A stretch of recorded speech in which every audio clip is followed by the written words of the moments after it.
Hey guys, welcome back to my government track YouTube channel.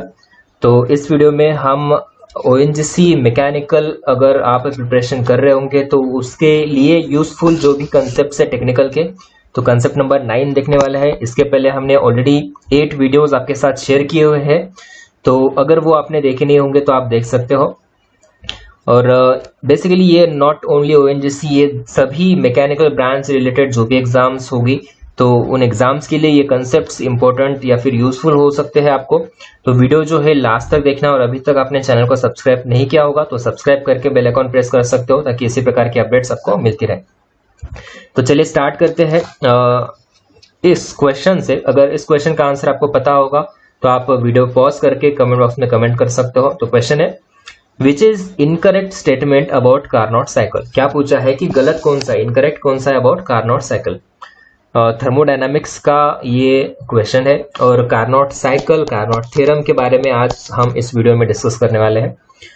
Option देखो, option A, it is used as the alternate standard of comparison of all heat engines. Okay. Option B, all the heat engines are based on Carnot cycle. Option C, it provides concept of maximising work output between the two temperature limits. या फिर option D, all of the above. क्या पूछा है, जो statement incorrect है ये पूछा है आपको। तो करेक्ट आंसर होगा, मैं बताता हूं करेक्ट आंसर क्या है।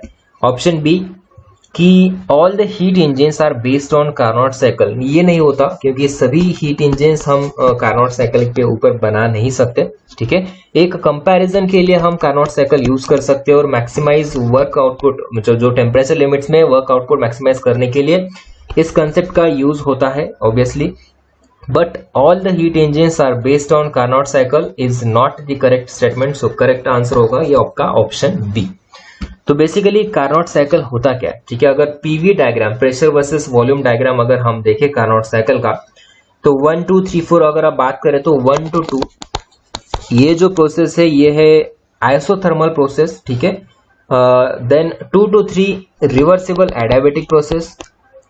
और उसके बाद 3 to 4 अगर बात करें तो 3 to 4 भी हुआ, ये आपका आइसोथर्मल प्रोसेस हुआ। 3 to 4 अगेन आइसोथर्मल, और 4 to 1 again reversible adiabatic. Okay. 1 to 2 इसमें क्या होता है, आइसोथर्मल हीट रिजेक्शन हो रहा है। ठीक है। देन 2 to 3 ये एडियाबैटिक एक्सपांशन हो रहा है। ये प्रोसेस आपको ध्यान में रखना है क्योंकि हर एक प्रोसेस में एक एक क्वेश्चन बन सकता है आपका। एडियाबैटिक एक्सपांशन हो रहा है। ठीक है, ये था 1 to 2 जो आइसोथर्मल हीट रिजेक्शन। ठीक है, isothermal process, heat rejection process. 2 to 3 जो होता है ये reversible adiabatic expansion process. 3 to 4 जो होता है ये होता है आपका isothermal heat addition process. Okay. और लास्ट में 4 to 1 जो है ये रिवर्सिबल एडियाबैटिक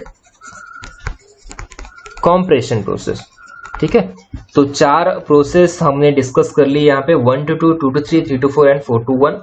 क्वेश्चन एग्जाम में ऐसा आ सकता है कि सबसे पहला क्वेश्चन तो ये बन जाएगा कि कार्नोट साइकिल प्रोसेस में जो प्रोसेसेस होती है ये क्या होती है। ठीक है, आइसोथर्मल 2 होती है, और 2 आइसोथर्मल प्रोसेस या फिर कांस्टेंट टेम्परेचर प्रोसेस, और 2 एडियाबैटिक प्रोसेस। तो ये आपको ध्यान में रखना है, 2 आइसोथर्मल होती है, 2 एडियाबैटिक होती है। और 1 to 2, 2 to 3, 3 to 4 and 4 to 1 जो हमने देख लिया है अभी डिटेल में। ओके, नेक्स्ट देखते हैं। A cycle is said to be reversible only when each process in cycle is reversible. Obviously अगर 4 प्रोसेस है, चारों प्रोसेस अगर रिवर्सिबल होती है उस साइकिल में तो हम उसको क्या बोलेंगे, रिवर्सिबल साइकिल बोलेंगे। बट अगर ये साइकिल अगर हम देखें तो इसमें क्या है, 2 आइसोथर्मल प्रोसेस है। ठीक है, 2 आइसोथर्मल प्रोसेस है और 2 प्रोसेस जो है ये एडियाबैटिक प्रोसेस है। Okay, adiabatic process. और ये बात आपको पता होगा कि आइसोथर्मल प्रोसेस कैसी होती है। आइसोथर्मल प्रोसेस एकदम से स्लो प्रोसेस होती है। ठीक है, और एडियाबैटिक प्रोसेस जो होती है ये फास्ट प्रोसेस होती है। एडियाबैटिक जो होती है ये फास्ट प्रोसेस होती है और आइसोथर्मल जो होती है ये स्लो होती है। तो क्या हम ऐसे साइकिल बना सकते हैं क्या जिसमें 2 प्रोसेस एकदम स्लो हो और 2 प्रोसेस एकदम फास्ट हो? नहीं बना सकते, राइट। क्योंकि फास्ट स्लो फास्ट स्लो ऐसा इंजन ही नहीं बना सकते हम कि जो एकदम से स्लो चले एक साइकिल और again fast, again slow, again fast. नहीं, तो ये इम्पॉसिबल होता है बनाना। यही पॉइंट मैंने यहाँ पे नोट डाउन किया है कि Carnot cycle consists of 2 isothermal process and 2 adiabatic process, and isothermal process is a very slow process and adiabatic process is fast process and the combination of slow and fast process are very difficult. तो ऐसा बना ही नहीं सकते हम, इसीलिए Carnot cycle जो है ये इम्प्रैक्टिकल है, बना नहीं सकते. So Carnot cycle is also known as an impractical cycle. It is only used to compare other actual cycle. जो अदर एक्चुअल साइकिल्स है उसके लिए एक कंपैरिजन स्टैंडर्ड फॉर्म करता है कार्नोट साइकिल. तो खुद अपने आप में तो ये इम्प्रैक्टिकल है, हम बना नहीं सकते, बट ये कंपैरिजन जरूर कर सकता है. ठीक है. और एक इंपॉर्टेंट पॉइंट है कार्नोट थ्योरम.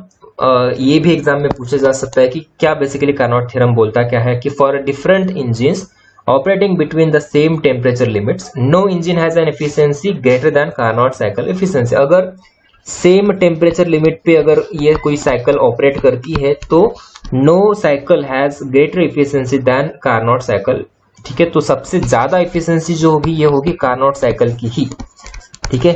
अगर सेम टेम्परेचर लिमिट्स में ऑपरेट करती है तो कार्नोट साइकिल की ही सबसे ज्यादा एफिशिएंसी होगी, इसके नीचे ही होंगे सब कुछ.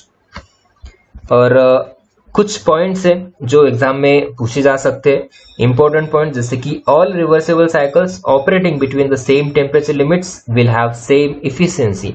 रिवर्सिबल साइकिल की बात कर रहा हूं मैं. ठीक है. रिवर्सिबल साइकिल की बात कर रहा हूं.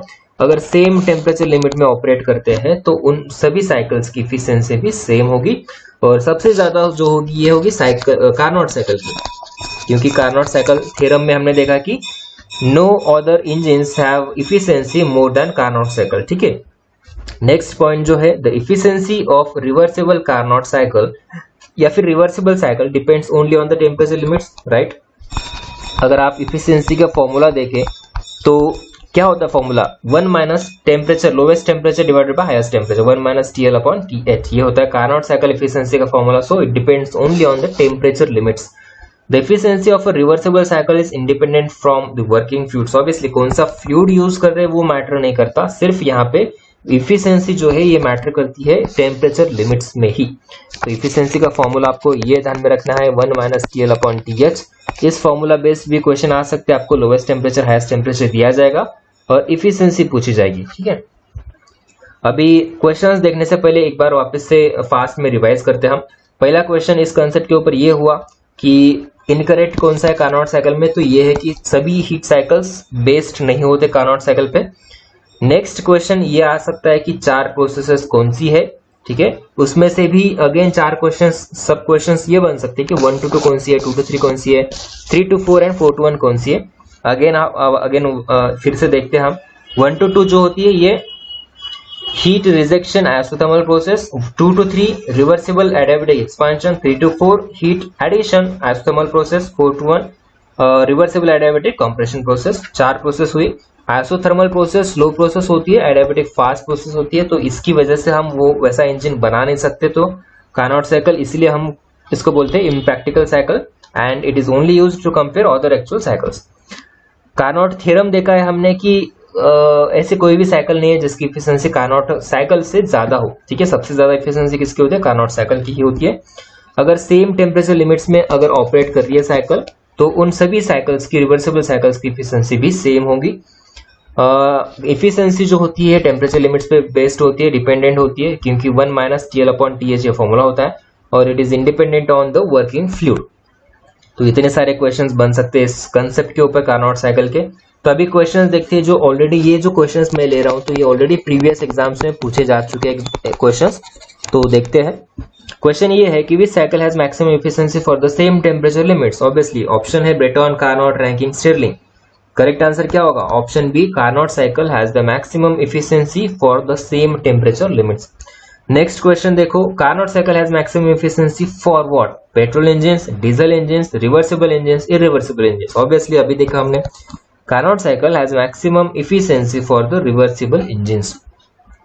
नेक्स्ट क्वेश्चन है Carnot cycle consist of what. Options देखो, 2 constant volume, 2 isentropic process, obviously नहीं है. 2 isothermal, 2 isentropic process, 2 constant pressure, pressure तो है ही नहीं इसमें, और वॉल्यूम भी नहीं है. तो करेक्ट आंसर क्या होगा, option B, that is 2 isothermal process, 2 adiabatic process. या फिर रिवर्सिबल एडियाबैटिक को ही हम बोलते हैं आइसेंट्रोपिक. ठीक है. रिवर्सिबल एडियाबैटिक को भी हम बोलते हैं आइसेंट्रोपिक, ध्यान में रखना है आपको. करेक्ट आंसर होगा इसका ऑप्शन बी. ये क्वेश्चन होमवर्क के लिए दे सकता हूं मैं, या फिर सिंपल ही है। The statement efficiency of all reversible heat engines operating between the same temperature levels is same, इस स्टेटमेंट को क्या बोलते हैं? ऑप्शन है corollary of Carnot theorem, option B zeroth law of thermodynamics, option C first law, या फिर option D third law of thermodynamics. ये question का आंसर आपको करना है कमेंट बॉक्स में। ये आपके लिए होमवर्क का क्वेश्चन है, सबसे इजी क्वेश्चन है, ठीक है। सभी लोग आंसर करेंगे क्वेश्चन का क्या आंसर है। वीडियो अगर अच्छा लगा तो लाइक जरूर करना, और अभी तक आपने चैनल को सब्सक्राइब नहीं किया होगा तो सब्सक्राइब करके बेल आइकन प्रेस कर सकते हो, ताकि इसी प्रकार की अपडेट्स आपको मिलती रहे। कुछ क्वेरीज होगी, आई होप कोई क्वेरीज तो होगी नहीं, क्योंकि सिंपल कंसेप्ट है और मैंने भी समझाया ठीक ठाक ही है आपको। तो वीडियो अच्छा लगे तो लाइक जरूर कर देना, और कुछ क्वेरीज भी है तो आप कमेंट बॉक्स में कमेंट कर सकते हो, या फिर आंसर तो आपको कमेंट बॉक्स में कमेंट करना ही है। और ONGC मैकेनिकल का प्रिपरेशन अगर आप कर रहे होंगे तो ONGC mechanical test series is now available on MyGOV track application. ये ऐप आपको प्ले स्टोर पे भी मिल जाएगा, या फिर डिस्क्रिप्शन बॉक्स में इस ऐप की लिंक अवेलेबल है, उस पर क्लिक करके आप इंस्टॉल कर सकते हो। इस टेस्ट सीरीज में आपको टोटल 80 टेस्ट मिलेंगे, 70 subject wise test, 5 non technical, 5 technical, 5 full length mock test मिलेंगे, और हर एक टेस्ट के लिए आपको 3 अटेम्प्ट्स मिलेंगे, ठीक है। और मोस्टली हमने फोकस किया है कंसेप्ट के ऊपर, जैसे कि अभी आपने वीडियो में देखा। एक कंसेप्ट भी कवर करते हो तो 3 से 4 जो भी पॉसिबल अपकमिंग एग्जाम्स में क्वेश्चन आ सकते हैं, ये आपके कवर हो जाएंगे। तो फोकस हमारा भी और आपका भी होना चाहिए कंसेप्ट्स के ऊपर, और ये कंसेप्ट हमने एक्सप्लेन किए सॉल्यूशंस के थ्रू, तो आप क्वालिटी चेक कर सकते हो। तो सिंपल सैंपल या फिर फ्री टेस्ट जो भी होंगे आप अटेम्प्ट करना, उसके बाद आप एनरोल कर सकते हो। और अभी तक आपने टेलीग्राम चैनल ज्वाइन नहीं किया होगा तो टेलीग्राम चैनल भी ज्वाइन कर सकते हो। यहाँ पे ऑलरेडी 3000 प्लस स्टूडेंट्स ने ज्वाइन किया है, और यहाँ पे भी हम पोल्स या फिर क्विज के थ्रू क्वेश्चंस डिस्कस करते हैं, तो यूजफुल हो सकता है आपके लिए। और again thank you so much for watching this video, thank you.